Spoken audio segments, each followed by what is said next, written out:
안녕하세요. 저는 61세 김연지라고 합니다. 새로운 삶을 살 수 있을 거란 기대감으로 시작된 재혼은 죽을 만큼 힘든 시간을 가져다 주었습니다. 하지만 그 어려움조차도 이겨낼 방법이 있었어요. 죽을 만큼 힘든 고통의 순간을 어떻게 이겨낼 수 있었는지 지금부터 이야기를 들려 드리도록 하겠습니다. 구독과 좋아요, 알림 설정은 채널 운영에 큰 도움이 됩니다. 퇴직한 지 2년째, 30년 넘게 신문사 기자로 세상 소식을 전하던 제가 경제적 형편이 되지 않는 학생에게 글짓기 봉사를 하고 있네요. 처음엔 마음이 너무 허전해 갈피를 잡지 못했는데 점차 평온해지면서 나름대로 의미 있는 시간을 보내고 있습니다. 매주 월요일 학생들 글짓기 봉사, 매주 수요일 시 낭독 동호회. 저에게는 새로운 활력소가 되어주는 소중한 시간이지요.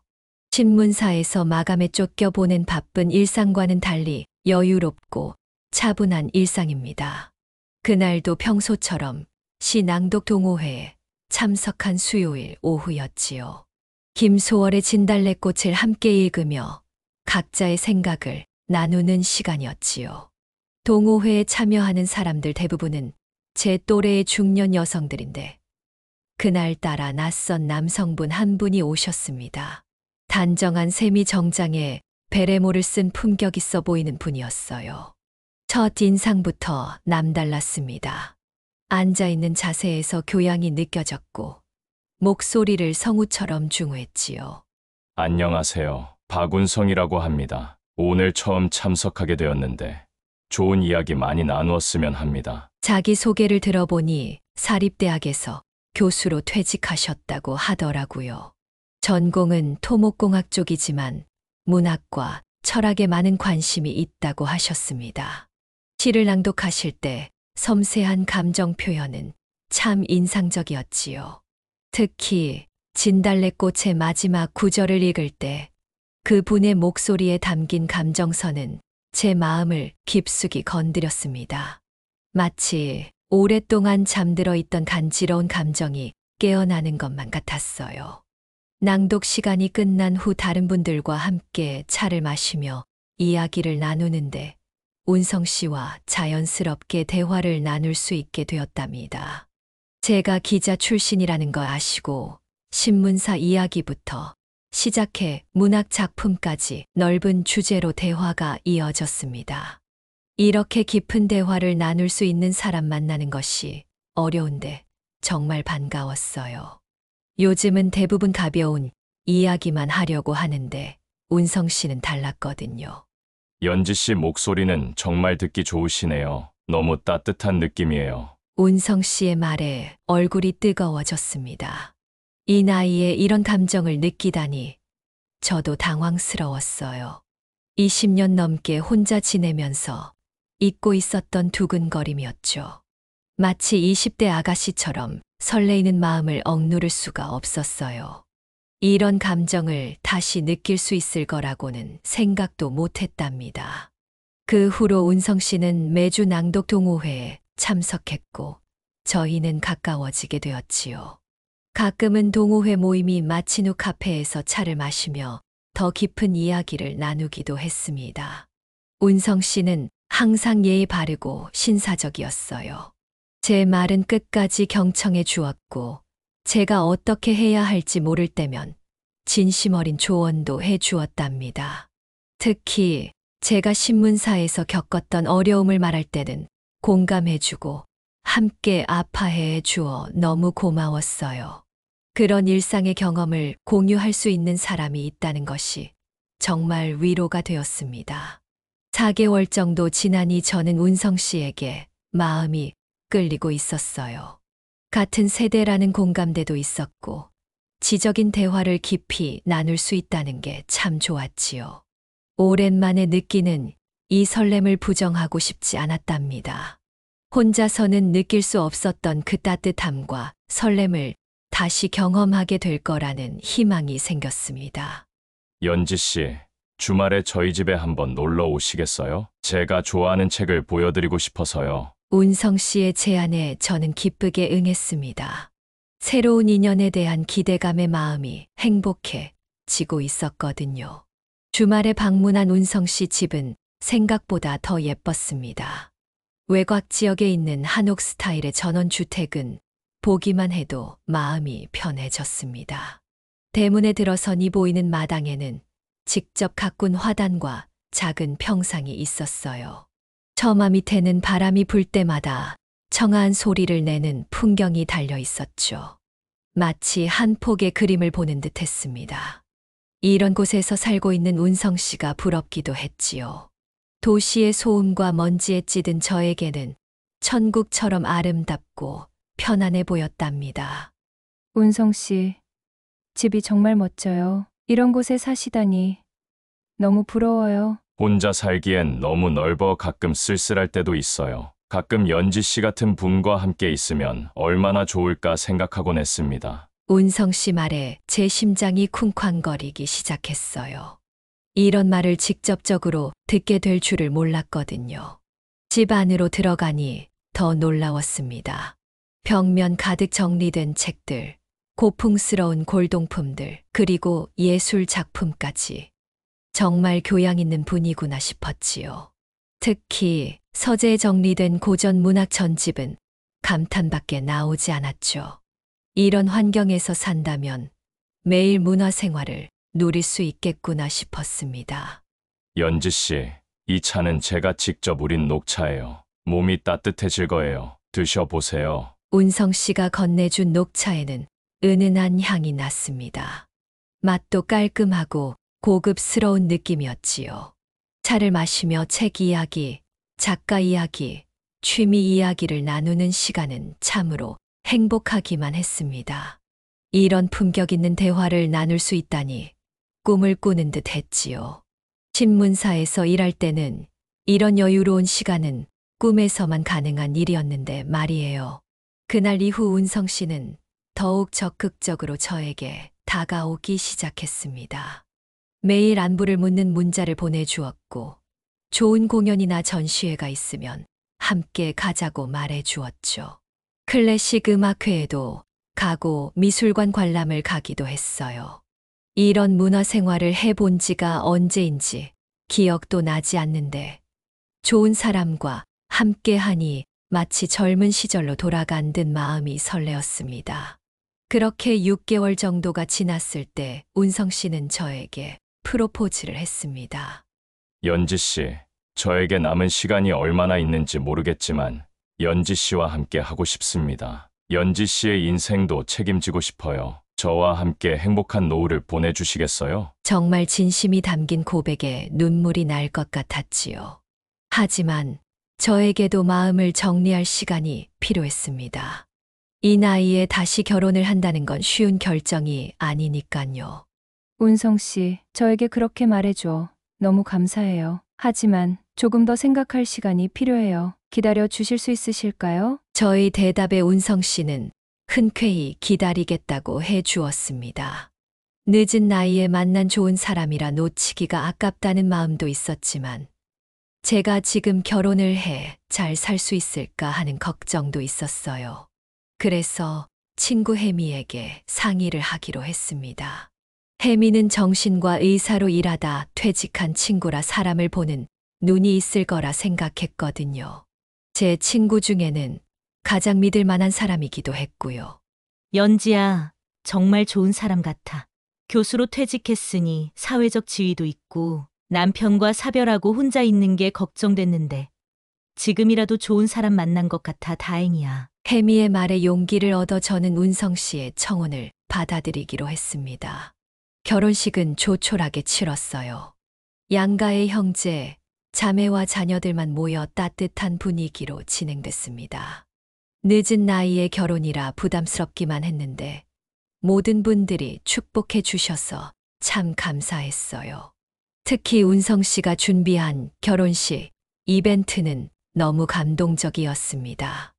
우리의 신혼생활은 꿈꾸고 있나 싶을 정도로 행복했습니다. 운성 씨는 정말 완벽한 남편이 되어 주었지요. 아침마다 정성스럽게 차려주는 식사, 늘 따뜻한 말로 저를 대해주는 모습. 그리고 매일 문학과 예술에 대해 나누는 대화는 저를 참 편안하게 해 주었답니다. 이런 게 진짜 행복이고 황혼 로맨스구나 싶었어요. 결혼한 지 3달쯤 지났을 때부터 뭔가 이상한 변화가 생기고 있었습니다. 매일 운성 씨가 직접 만든 건강차를 권했는데 그 차를 마시고 나면 유독 졸리고 몸도 무거워지는 느낌이었어요. 처음엔 나이 때문에 잠이 많아지고 체력이 약해진 거라 생각했는데 점점 심해지더라고요. 하루 종일 멍한 상태로 지내는 날도 점점 많아졌습니다. 마치 안개 속에서 헤매는 것 같았어요. 신문사 기자로 일할 때는 항상 또렷했던 정신이 흐려지고 있으니 참 답답하기만 했습니다. 연지 씨, 요즘 밖에 나가실 일 많이 없으시죠? 날씨도 춥고 미세먼지가 심하니 집에서 쉬시는 게 좋을 것 같아요. 컨디션이 너무 안 좋아 보여요. 운성 씨는 제가 외출하는 것도 걱정하며 말리기 시작했지요. 낭송동호회마저 나가지 말라고 했습니다. 제 건강이 걱정되는 거라고 했지만 왠지 답답한 기분이 들었답니다. 그동안 제 삶의 활기를 주던 모임까지 포기해야 한다니 마음이 무거웠지요. 사람들과의 만남이 점점 줄어드니 더 고립되는 것만 같았습니다. 연지 씨, 휴대폰 새로 바꿔왔어요. 예전 것보다 기능도 좋고 보안도 강화된 거예요. 어느 날 운성 씨가 새 휴대폰을 건네며 말했습니다. 본인이 쓰던 핸드폰이 고장나 바꿨는데 그 참에 제 것도 바꾸었다고 하면서요. 그러고는 예전에 제가 쓰던 폰을 가져가 버렸습니다. 새 휴대폰은 확실히 기능은 좋았지만 이상하게 제가 전화를 걸 때는 잘 걸리지가 않았습니다.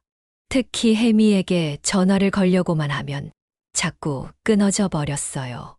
뭔가 이상했지만 뭐가 이상한지도 모르겠고 의심할 생각은 아예 하지 않았습니다. 그냥 기계를 잘 다루지 못한 제가 잘못 사용하는 거라 생각하고 있었거든요. 그리고 어느 순간 집안 곳곳에 설치된 CCTV는 너무 신경 쓰였습니다. 보안을 위해서라고 했지만 제 일상이 감시받는 것 같은 느낌이었어요. 화장실과 안방을 제외한 모든 곳에 카메라가 있었지요. 거실에서 책을 읽거나 차를 마실 때도 누군가가 지켜보는 듯한 기분이 들어 자유롭지 못하니 너무 답답했습니다. 연지 씨, 외출할 일 있으면 꼭 저에게 말씀해 주셔야 해요. 혼자 나가면 위험할 수 있잖아요. 운성 씨는 제가 혼자 외출하는 것을 너무 싫어했어요. 꼭 필요한 외출이 아니면 집에 있길 원했고 어쩔 수 없이 나가야 한다면 함께 나가거나 대신 심부름을 해 주기도 했습니다. 처음엔 저를 아끼고 배려해 준다고 생각했었는데 점점 숨이 막히는 것만 같았어요. 마치 달장에 갇힌 닭이 된 기분이라고나 할까요. 자유롭게 바깥 세상을 뛰어다닐 수 없다는 현실이 점점 저를 지치게 만들었습니다. 더 심각한 것은 제가 기억력이 점점 나빠지고 있다는 점입니다.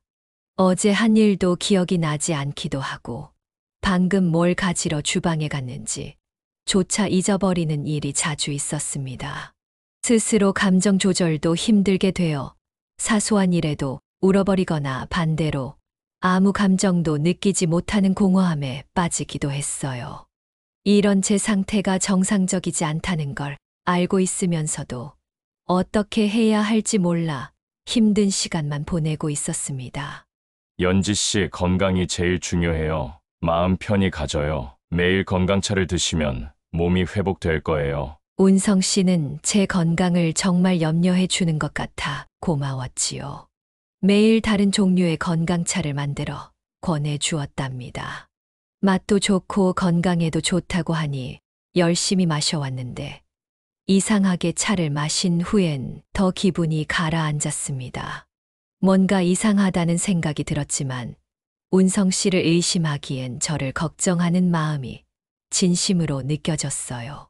하지만 점점 확실해져 가는 건 제가 집이라는 감옥에 갇힌 것 같다는 것입니다. 자유롭게 나갈 수 있는 공간이지만 제 마음대로 나갈 수 없는 그런 답답함이 있었어요. 그렇게 답답한 시간이 흐르던 어느 날 혜미가 저희 집에 방문했습니다. 운성 씨가 외출한 사이였지요. 문을 열고 혜미가 들어오는데 눈물이 쏟아져 버렸습니다. 왜 눈물이 났는지, 왜 울음이 터졌는지 모르겠지만 눈물이 쉽게 그쳐지지 않았어요. 아마도 혜미의 얼굴을 보니 그동안 막혀있던 감정이 터진 듯 했습니다. 그동안 얼마나 외로웠는지 새삼 깨달았지요. 연지야, 괜찮아? 얼굴이 많이 수척해졌어. 혜미는 정신과 의사답게 제 상태를 금세 알아차렸습니다. 평소보다 말이 둔해지고 얼굴에 표정이 없어진 걸 보고 걱정스러워했지요. 저는 그제서야 제 상황을 냉정히 바라볼 수 있었습니다. 거울을 제대로 본 지도 오래되었더라고요. 점점 무기력해져 외모에도 신경을 쓰지 않았던 것입니다. 혜미야, 요즘 너무 피곤해지고 기억력도 안 좋아지는 것 같아. 너무 걱정돼. 운성 씨는 내가 걱정되는지 너무 과보호를 해서 답답하기도 하고. 조심스럽게 털어놓는 제 말을 들으니 혜미의 표정이 심각해지고 있었습니다. 특히 매일 건강차를 마신다는 이야기를 들었을 때 눈빛이 달라졌어요. 의사로서 직감이 발동한 걸까요? 뭔가 이상함을 감지한 것 같아요. 연지야, 그 건강차 좀 보여줄 수 있어? 무슨 재료로 만든 건지 궁금해서. 혜미의 부탁으로 저는 건강차를 가져다 주었어요. 운성 씨가 매일 만들어주던 그 차였죠. 혜미는 냄새를 맡아 보기도 하고 조금 맛을 보며 신중히 생각하는 것 같았습니다. 그리고 곧 표정이 이상해지더라고요. 연지야, 이거 내가 조금 가져가 볼게. 성분 분석을 해봐야 할 것 같아. 아무리 좋은 재료라고 해도 다 건강에 좋은 건 아니거든. 그때만 해도 설마 했죠. 혜미는 작은 병에 건강차를 담아갔고 며칠 뒤 급하게 연락이 왔습니다. 제 휴대폰으로 연락이 되지 않았는지 집으로 전화를 해왔어요. 다행히 운성 씨가 집에 없을 때였죠. 혜미의 목소리가 평소와 다르게 흥분돼 있었습니다. 연지야, 큰일 났어. 그 차에 벤조디아제핀 성분과 기억 손상을 일으킬 수 있는 물질이 다량 검출됐어. 이건 명백한 약물 투여야. 혜미의 말에 저는 바닥에 주저앉고 말았습니다. 그동안 제가 느꼈던 이상한 증상들이 다 이해되는 순간이었지요. 운성 씨가 저에게 약물을 먹이고 있었다는 사실은 믿어지지 않았지만 모든 상황이 맞아 떨어지고 있었죠. 무기력증, 기억력 저하, 졸음과 감정 기복까지 모든 증상이 약물 때문이었던 거였지요. 연지야, 다시는 그 차 마시면 안 돼. 그리고 네가 알았다는 걸 절대 들키면 안 돼. 내가 계획을 세워볼게. 이건 그냥 넘어갈 수 없는 문제야. 내 말 알아들었지? 혜미의 목소리는 단호했습니다. 의사로서의 경험으로 상황의 심각성을 파악한 거였죠. 저는 그제서야 제가 얼마나 위험한 환경에 노출되어 버렸는지 알게 되었죠. 믿었던 남편이 저를 조종하려고 위험한 약물을 먹이고 있었다니 세상이 무너지는 것만 같았습니다. 그날부터 저는 연기를 해야 했어요. 운성 씨 앞에서는 아무것도 모르는 척 하면서 몰래 건강차를 화분이나 싱크대에 버렸답니다. 다행히 운성 씨는 제가 차를 다 마셨는지는 확인하지 않았어요. 하지만 저는 혹시 들킬까 조마조마했습니다. 차를 마시지 않으니 조금씩 머리가 맑아지고 있었고 감정도 안정되기 시작했지요. 그러면서 운성 씨의 수상한 행동이 하나하나 보였습니다. 왜 집에 CCTV가 그렇게 많은지, 왜 저희 외출을 그렇게 싫어했는지, 그리고 왜 새 휴대폰을 사주었는지 모든 게 의심스러워졌습니다. 혜미는 일주일에 한 번 집으로 안부 전화를 했고 저는 조심스럽게 상황을 말해 주었답니다. 그러던 중 혜미는 중요한 말을 했습니다. 연지야, 내가 아는 변호사한테 물어봤는데 이런 경우는 증거 확보가 중요하대. 혹시 가능하면 우성 씨 서재를 한번 살펴봐. 알았지?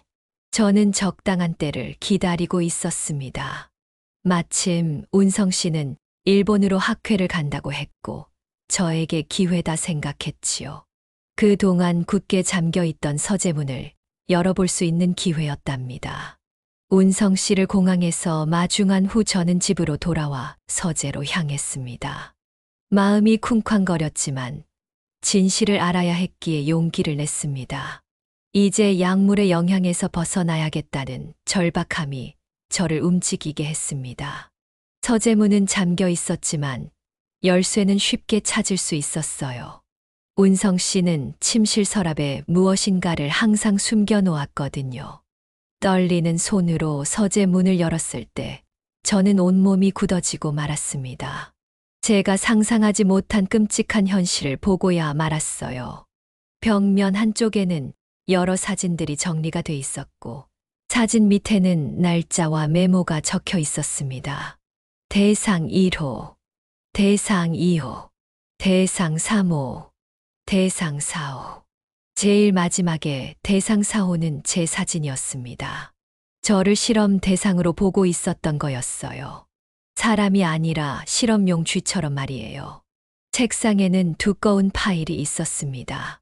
한 장씩 넘겨보니 실험 대상으로 삼았던 여성들의 기록들이 상세히 담겨 있었어요. 약물 투여 후 반응 일지, 관찰 기록, 행동 변화 추이. 마치 실험 보고서를 꼼꼼히 작성해 놓은 듯 했지요. 정말 소름 끼치는 내용들이었습니다. 인간을 대상으로 한 실험이라니 누가 상상이나 했겠어요. 정말 믿을 수가 없었습니다.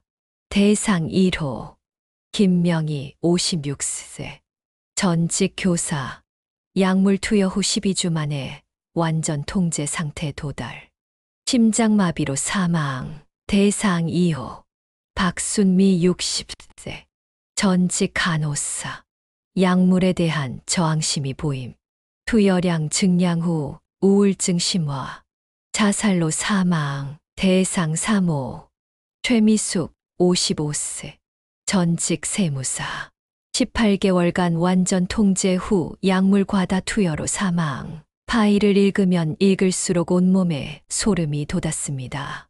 저도 이 사람들처럼 실험 대상에 불과하다는 현실이 믿어지지 않았어요. 제 파일도 있었는데 이렇게 적혀 있었습니다. 대상 4호 김면지 61세 전직 신문사 기자. 지적 수준이 높아 초기 저항 심함. 예상 약물 조합을 달리해 접근 성공. 현재 10주차 투여. 기억력 저하. 의존성 증가로 순조로운 진행. 더 충격적인 건 운성 씨의 진짜 정체였습니다. 그는 실제 대학 교수는 맞았지만 몇 년 전부터 은밀하게 중년 여성을 상대로 심리 조작 실험을 해왔던 거였습니다. 다양한 약물을 이용해 대상 여성들의 의지를 완전히 꺾고 통제하며 언제 사망하는지를 연구하고 있었던 것이죠. 마치 일제시대 때 인체 실험 같은 일을 현대에 벌이고 있었던 거예요. 두근거리는 마음을 가다듬고 서류를 넘겨보니 더 끔찍한 내용이 나왔습니다. 각 여성들이 죽음을 맞이하는 과정에서 운성 씨가 어떤 실험을 했는지 아주 상세히 기록이 되어 있었습니다. 모든 죽음은 자연사나 자살로 처리되어 있었지만 실제로는 그의 실험 결과였던 거였지요. 완전히 미친 사람이었습니다. 도저히 손이 떨려서 제대로 서류를 들고 있을 수가 없었습니다. 하지만 모든 증거를 남겨야 한다는 생각에 휴대폰으로 사진을 찍기 시작했습니다. 모든 서류의 기록을 빠짐없이 촬영했죠. 증거가 없어지면 안 되니까요. 특히 운성 씨가 직접 쓴 노트에는 더 소름 끼치는 내용이 있었습니다. 중년 여성들이 심리적으로 약한 부분을 이용해 완전히 통제할 수 있는 방법을 연구하고 약물을 이용한 인격 해체 및 재구성 실험과 같은 제목이 여러 곳에 적혀 있었어요. 정말 악마 같은 인간이죠. 가장 충격적인 건 저에 대한 계획이었습니다. 저는 대상 4호라고 적혀 있었고, 지적 수준이 높아 장기간 관찰이 필요하고, 완전 통제가 되어 최종 실험 진행 예정이라고 적혀 있었습니다. 최종 실험이 무엇인지는 알 수 없었지만, 저도 곧 죽을 운명이었던 것이죠. 모든 증거를 수집한 후 저는 혜미에게 연락했습니다. 제가 찍은 사진을 모두 보냈고 하루 빨리 이곳을 벗어나고 싶으니 도와달라고 했습니다. 이제야 제가 얼마나 위험한 환경에 노출되어 있었는지 완전히 알게 되었죠. 운성 씨가 일본에서 돌아오기 전 여기서 나가야만 했습니다. 혜미는 제가 보낸 사진을 본 후 즉시 행동에 나서 주었습니다. 경찰과 여성 쉼터와 연락을 취해 구체적인 탈출 계획을 세워 주었어요.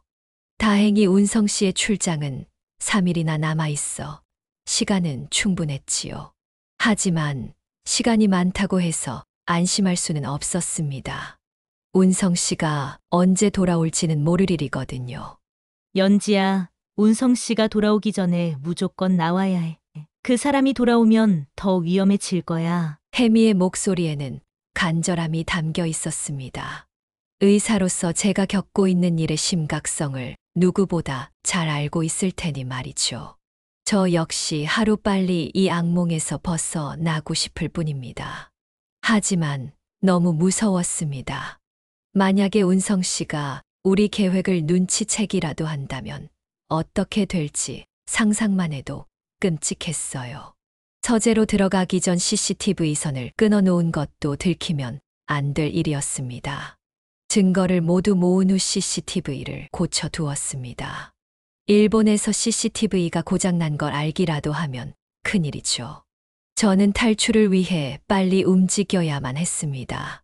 가장 중요한 건 제 몸에서 약물 성분을 완전히 빼내는 것이었어요. 이 상태로는 빨리 움직일 수가 없었거든요.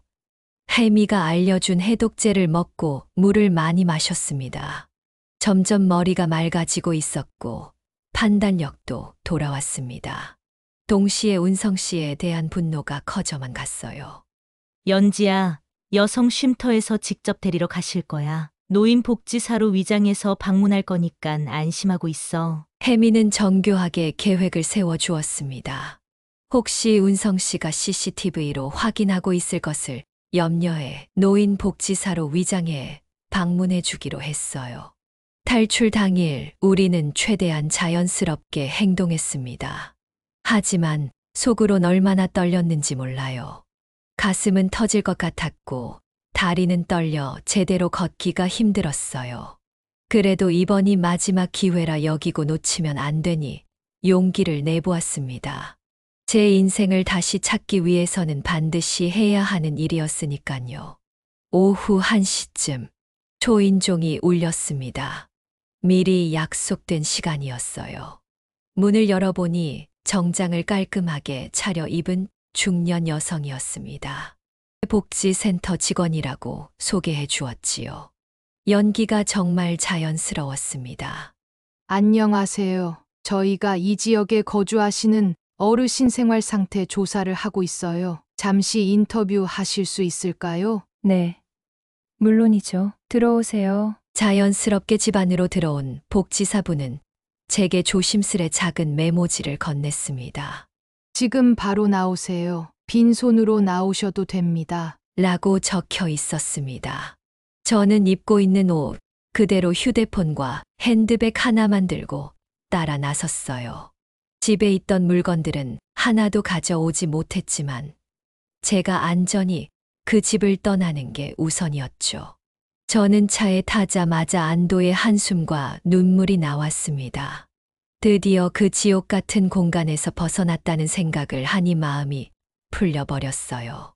몇 달 만에 느끼는 진짜 자유였답니다. 복지사분이 손을 꼭 잡아주며 이제 안전해요. 걱정 마세요. 라는 말을 해주셨을 때 이제 살 수 있구나 하는 생각이 들었습니다. 여성 쉼터에 도착하니 혜미가 기다리고 있었고 우리는 서로 안고 한참을 울었어요.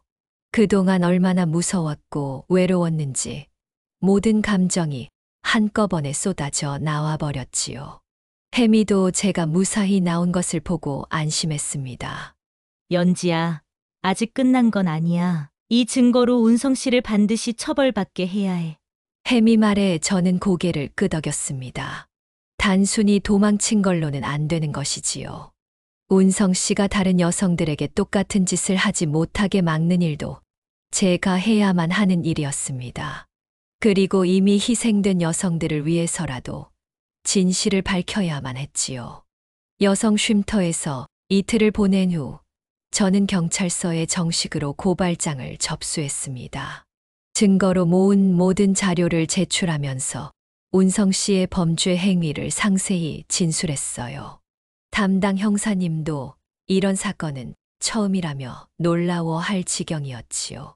마치 영화에서나 나올 법한 일이 현실에서 벌어졌다는 것이 믿기지 않는다고 했습니다. 이런 체계적인 범죄는 정말 드문 케이스예요. 증거도 확실하니 엄중히 처벌하는 일만 남았네요. 형사님의 말을 들으니 마음이 편해졌습니다. 하지만 아직 운성 씨가 체포된 게 아니기에 안심하기엔 일렀습니다. 출장에서 돌아와 제가 없는 걸 알면 어떤 행동을 할지 알 수 없는 일이니까요. 혹시라도 집에 있는 증거를 인멸할 수도 있고 도망을 갈 수도 있고요. 다음 날 혜미가 중요한 소식을 가져왔습니다. 언론사에서 이 사건에 관심을 보이고 있다는 것이에요. 제가 신문사 기자 출신이라는 점과 사건의 특이성 때문에 화제가 될 가능성이 크다고 했습니다. 저는 처음엔 망설였지만 다른 여성을 보호하기 위해서라도 공개하는 게 맞다고 생각했지요.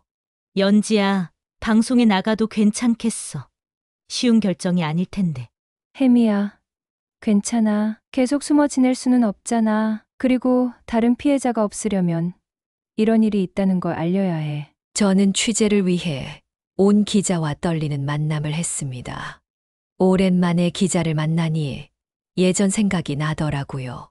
하지만 이번엔 기사를 전하는 것이 아니라 제 이야기가 기사가 되는 거였습니다. 가장 무섭고 깜깜했던 시간을 세상에 공개하는 일이었지요. 안녕하세요. 저는 김연지입니다. 몇 달 전 박운성이라는 남성과 결혼 생활을 시작했습니다. 그 사람은 저에게 건강차라고 속이고 약물을 먹였습니다. 저는 무기력증, 기억력 감퇴 등 건강에 이상 증상이 나오기 시작했고 그 사람은 저를 조종하고 있었습니다. 제 증언에 기자는 충격받은 표정이었어요. 기자는 많은 질문을 했고 저는 차근차근 답변했습니다. 그동안 겪었던 일들과 발견한 증거, 그리고 다른 피해자들이 있다는 건 모두 증언했지요. 귀국해 제 증언이 방송된 것을 알게 된 운성 씨는 급히 반박 인터뷰를 요청했습니다. 기자는 운성 씨를 만나 증언을 들었지만 그의 해명은 자백에 가까웠답니다. 연구 목적이고 인격 테스트일 뿐이었다. 는 이해할 수 없는 말을 반복했거든요. 본인도 모르게 범죄를 인정하는 발언들을 쏟아내 버렸지요. 그 여성들 모두 자발적으로 실험에 참여한 것입니다. 제가 강제로 한 것이 아니에요. 집으로 스스로 들어왔다는 증거가 CCTV에 남아 있습니다. 운성 씨의 말을 들으니 분노가 치밀어 올랐습니다. 자발적이라니요.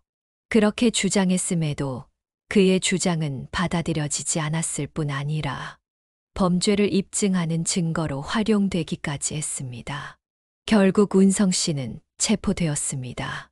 경찰이 집을 압수수색하면서 더 많은 증거들이 쏟아져 나왔어요. 실험실처럼 꾸며진 지하실에 각종 약물들이 있었고 피해자들의 유품까지 발견되었습니다. 형사님도 정말 소름 끼치는 현장이었다고 하더라고요. 재판이 시작되니 더 많은 진실이 밝혀졌습니다. 운성 씨는 10년 넘게 이런 범죄를 저질러 왔고 피해자도 6명이나 되었다고 합니다. 모두 저처럼 중년 여성에 혼자 사는 여성들이었습니다. 그런 여성들이 자기에게 복종하게 만드는 것이 목적이었던 거죠. 최종 판결에서 운성 씨는 징역 30년을 선고받았습니다. 살인죄는 입증되지 않았지만 6명의 여성을 상해 감금, 약물 투약의 죄목은 증명이 되었어요. 재판장에서 그를 마지막으로 봤을 때 더 이상 교양 있는 신사의 모습이 아니었습니다. 저는 재판이 끝난 후 새로운 삶을 시작했습니다. 여성 쉼터 도움을 받아 국가에서 도와주는 임대 아파트에서 저렴하게 살 수 있게 되었고, 운성 씨를 상대로 한 민사 소송에서 승소를 했어요. 경제적으로는 안정되고 있었지만 정신적으로는 더 회복이 필요했습니다. 그 끔찍한 경험에서 완전히 벗어나는 데는 시간이 필요했어요. 처음 몇 달은 참 힘들기만 했습니다. 남자만 보면 두려워 숨을 곳을 찾았고 사람들이 많은 곳에는 가기가 부담스러웠어요. 하지만 혜미와 전문 상담사의 도움으로 조금씩 회복해 나아갈 수 있었습니다. 무엇보다 지금 제가 살아있다는 사실 자체가 기적이라고 생각해요. 1년이 지난 후 저는 새로운 일을 시작할 수 있었습니다. 여성 쉼터에서 상처받은 여성들을 위해 황혼 심리 치유 신앙동 모임을 개설할 수 있게 도와주었습니다. 여성들 중 가정에서 상처받은 여성들뿐 아니라 다양한 어려움을 겪고 있는 중년 여성들을 모아서 서로 위로하고 치유하는 모임이었어요. 안녕하세요. 저는 김연지라고 합니다. 여러분과 함께 시를 읽으며 마음의 상처를 치유하고 싶습니다. 첫 모임 때 제 소개를 들은 분들이 저를 따뜻하게 바라봐 주셨어요. 제 이야기를 다 아실 텐데 저를 비난하지 않고 응원해 주셨답니다. 그런 따뜻한 경험 덕분에 저도 다시 사람들과 소통할 용기가 생겼습니다. 시간이 지나면 지날수록 모임에 참석하는 분들이 많아지고 있었어요. 가정폭력을 당한 분, 사기를 당한 분, 자녀 문제로 고민하는 분, 각자의 힘든 사연으로 여성들이 모이고 있었지요. 처음엔 이야기하는 것조차도 조심스러워 하던 분들이 시간이 지나면서 서로에게 진심 어린 위로를 건네는 따뜻한 시간이 됐습니다. 연지 씨 덕분에 용기를 낼 수 있었어요. 나이가 들었다고 포기할 게 아니라 새로운 시작을 할 수 있었답니다. 한 참가자분의 말을 들으니 마음이 뿌듯했습니다. 저의 상처가 다른 사람에게 도움이 된다는 사실은 저에게 큰 힘이 되었습니다. 저에게 힘들었던 상처의 시간조차도 다른 사람들을 도울 수 있다는 걸 배웠지요. 시간이 지나면서 모임은 더 활성화되고 있었습니다. 시 낭송뿐 아니라 심리 상담과 법률 상담 지원 프로그램까지 운영이 되었습니다. 지역 복지센터와도 연계해 더 많은 여성들에게 도움을 줄 수 있게 되었지요. 지금 다시 생각해보면 운성 씨와의 인연이 끔찍한 경험이었지만 그 역시 제 인생의 한 부분이었습니다. 물론 다시 겪고 싶지 않고 그 누구도 겪어서는 안 될 경험이었지만 말이죠. 그 시간을 통해 저는 더 강해졌고 더 많은 사람을 도울 수 있게 되었으니 의미 있는 삶이라 할 수 있겠지요. 지금까지 제 이야기를 들어주셔서 감사합니다.